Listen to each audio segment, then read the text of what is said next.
What is going on, guys? Matt Downs with Daily Grind Fantasy Sports to help give you the edge for this NBA 2-game playoff slate on DraftKings. Cannot wait to break it down. If you guys are brand new to this channel, we provide both free and paid content for all daily fantasy sports across all sports. If you could please show your support by hitting that subscribe button, notification bell, and of course smashing that like button for all of our future NBA content. If you would like to know more about becoming a better DFS player and taking down that big GPP, head over to www.patreon.com/DGFantasy for more information. On Patreon, we give advanced cheat sheets for all DFS sports on DraftKings. These cheat sheets include updated projections, ownership, and our overall favorite plays from slate to slate. We take it a step further by teaching you how to play fantasy sports like a shark, by showing you where the best leverage spots are to put you in the best spots to take down tourneys. Also included is our private Discord chat where you get to talk over the slate with everyone, including our coaches, to help build your lineups. Now let's go ahead and dive right into this NBA 2-game slate, but first we have to go over some of the Patreon success we had over the weekend, and we had a lot of it, just a great weekend in general for DFS and a great weekend for sports. I feel like yesterday I put out 5-6 cheat sheets to cover everything that we had going on, but let's go ahead and recap. This player played NASCAR, which we do cover on Patreon, turned $8.44 into $22.50. Nice job there, a small takedown, 7 entries, $33 winner. And then this was my success story here. $303 turned into $1,900. Won some action here on CSGO and also MLB. MLB has been treating me really nicely as of late. We had another close takedown here. $12 turned into $30. And the one thing I love about our Discord chat is that we're always on top of the injury news. Once the injury news broke for Donovan Mitchell being out for the Utah Jazz, I went in, crunched a bunch of numbers, and then we made our pivots, and a lot of members did benefit there from last night. But let's go ahead and focus on this NBA slate. Also, at the very end of this video, I will be going through my core and maybe potentially putting together a lineup based on my projections. Right now, we don't have ownership, and sometimes I like that because the ownership kind of skews my opinion on certain players.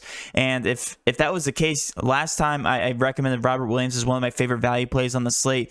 Even though he was coming back from turf toe, I kind of realized that they would need him in that matchup, and he ended up being like 10% to 20% owned on a very small 4-game slate. And you know, on our sheet he looked the absolute best, assuming he got 24 minutes, and he got that and then some. Ended up being one of the best value plays on the entire slate.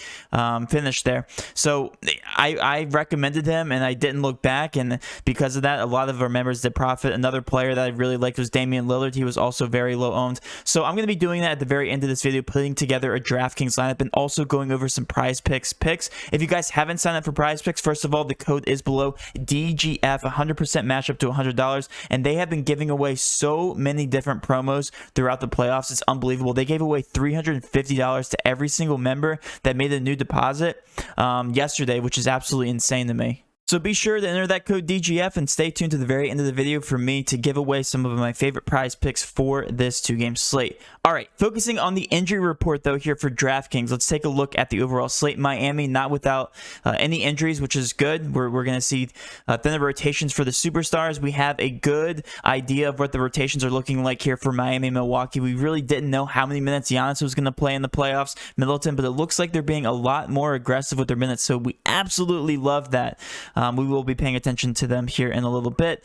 With Portland, Zach Collins is now probable. Really doesn't impact the usage or minutes for this team as a whole. And then with Denver, we have Barton and Dozier still out for these guys, so it slightly impacts the minutes there. I will be paying attention here to some of the value plays there in Denver. So we will be getting to them. Let's focus on the very first game. I'm going to go game by game since it's only a 2-game slate. We can spend enough time on each one of these teams. And starting at the very top here with Jimmy Butler. Jimmy Butler is still priced in the 8K range, which I absolutely love. Last game, he didn't go bananas at the 8.4K price tag, but he did hit value. 47 points is about what we expected. I actually had them pinned at slightly more. Right now, we have him pinned at 50.54 points. They technically lost that game in overtime, so they are definitely going to need more out of him. Right now, his price tag is at $8,500, so only got that $100 increase. Really makes no sense to me. Projected 38 minutes, 5.9K. He is the best superstar value on the slate by far. I know they're only projected to score 222 points in this matchup. Just in general, that's the pace of the game. So this game is slightly lower pace than the other game, but Jimmy Butler 8.5K is just criminal. I expect him to be about 9 to 10K by the end of these playoffs. So a very undervalued Jimmy Butler is by far my favorite play on the entire slate, hence the reason he is our thumbnail. Goran Dragic also not that bad of a play here. Projected 30 minutes, played about that amount last game. Again, you have to tack off the extra 5 minutes that they played in overtime, so he played 30 minutes on the dot. Right now we have him penned for 28.8 points, and he's a second best value play here on this team. 5.8 point per dollar value. They're going to need scorers, and that's Jimmy Butler and Goran Dragic off the bench. He usually is that 6-man role there in Miami. We're not expecting him to start, but play a decent amount of minutes for the Miami Heat. Adebayo, 8K did get a price decrease here because of the matchup. We really don't like the matchup, any bigs versus Milwaukee, just because of their size. But, you know, 8K really isn't that bad of a price tag. I do like him just in terms of that. Point per dollar value wise, he comes out to a 5.5 point per dollar value.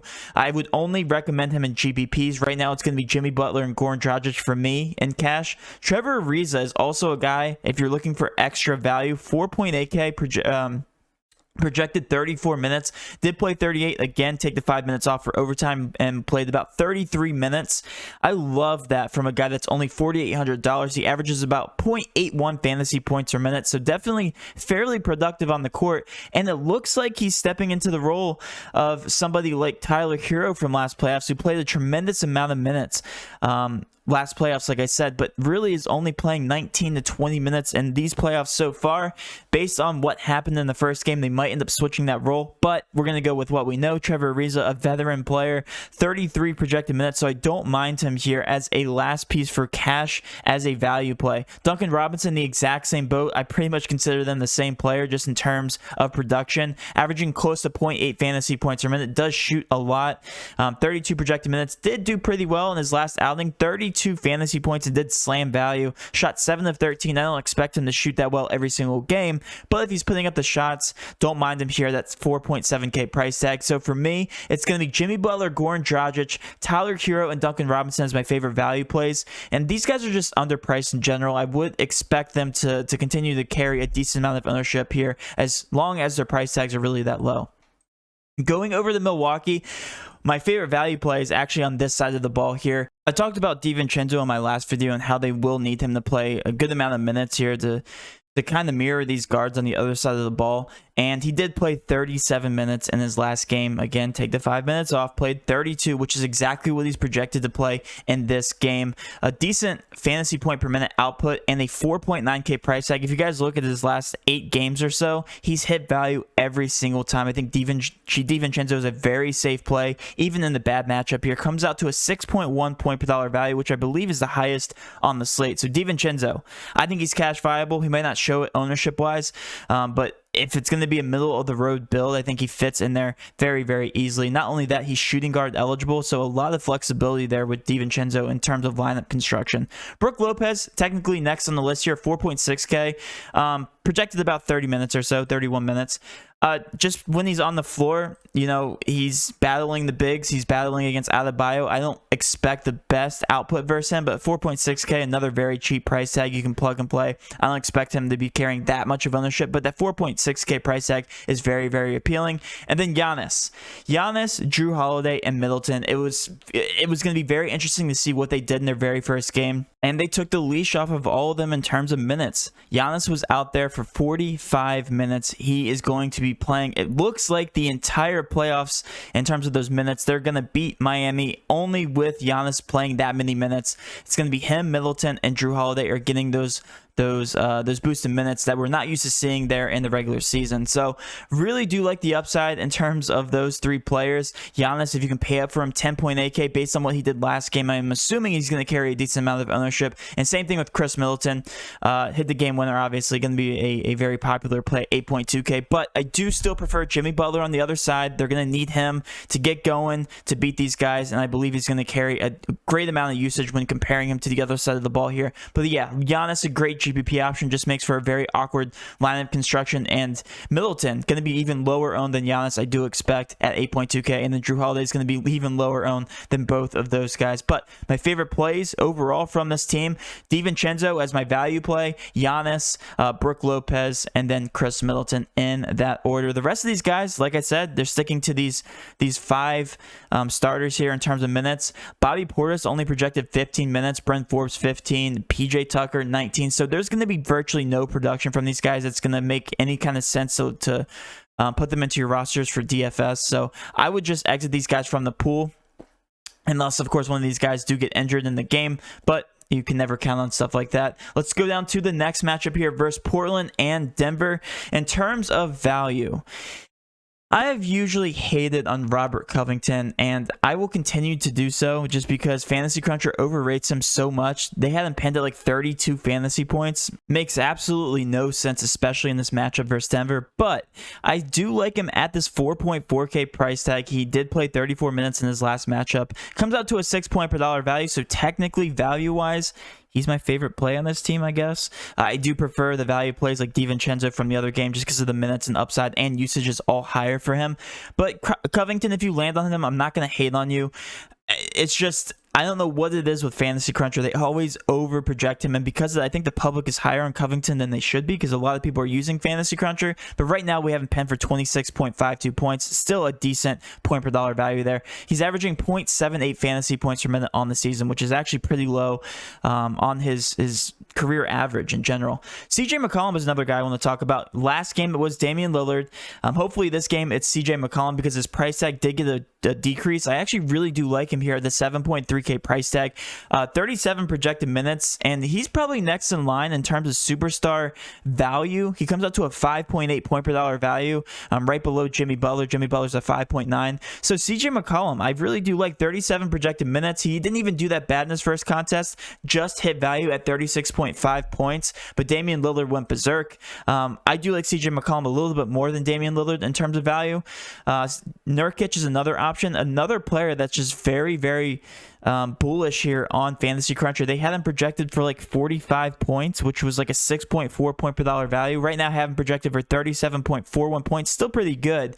It's just that his minutes do scare me. They're going to need him versus Jokic, so there's always that foul trouble dynamic you kind of have to worry about. They have him projected for 32. Last contest they had him projected for 29, so he's expected to be out there longer. Don't mind him for GBPs, but again, given the matchup versus Jokic, definitely not going to be that high on him. Damian Lillard, had him last game, and he was like 10 to 11% owned because of his price tag, and he got an even higher price increase. He's now at 9.5K, so I expect him to carry decently low ownership for the 2-game slate. I expect him to be about 20 to 30% owned, which again is pretty low when you're talking about only 2 games. The rest of these guys not really interested in. Norman Powell, even worse fantasy point per minute wise than Robert Covington. They're about the same. He has projected more minutes, and he's also slightly higher priced at 5.4K. So yes, GPP worthy. Love the upside with minutes, but not the production since he's been over here at Portland. And the rest of these guys just aren't getting that many minutes, and they aren't going to be considered viable in my opinion for DFS. Last but not least, let's talk about Denver. Austin Rivers is probably the best salary saver on the slate. I know that sounds weird, but he is projected to start 3.8K, and he's averaging 0.71 fantasy points per minute. He is a shooter against Portland. It's a higher pace matchup for them, and he comes out to a 6 point per dollar value. Did do pretty well, and is playing a tremendous amount of minutes in his first contest. Got exactly 20. And at 3.8K, that's all we really need him to get to. Don't mind him there as a last piece and value play for cash. Michael Porter Jr., 7K, 37 projected minutes, comes out to a 5.7 point per dollar value. Actually, not that bad of a price tag. And I really do like him for GPPs. I think he's going to be GPP viable. And when you're comparing him in that price range, I don't think too many people are going to land on Michael Porter Jr. But I do like him. 37 minutes is a good amount of minutes for him to be playing.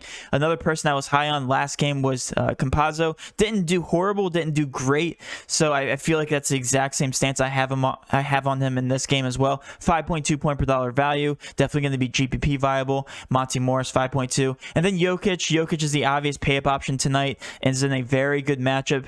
Got 58 points, was a pretty safe bet last game, and he got a 39% usage rate when he was on the court in his last matchup. I expect him to be about the same type of player here in this matchup versus Portland yet again. So definitely a GPP-oriented team here, with the exception of Austin Rivers. Austin Rivers is by far my favorite value play, and 3.8K is very, very cheap for a starter. Projected 32 minutes here in this contest. All right.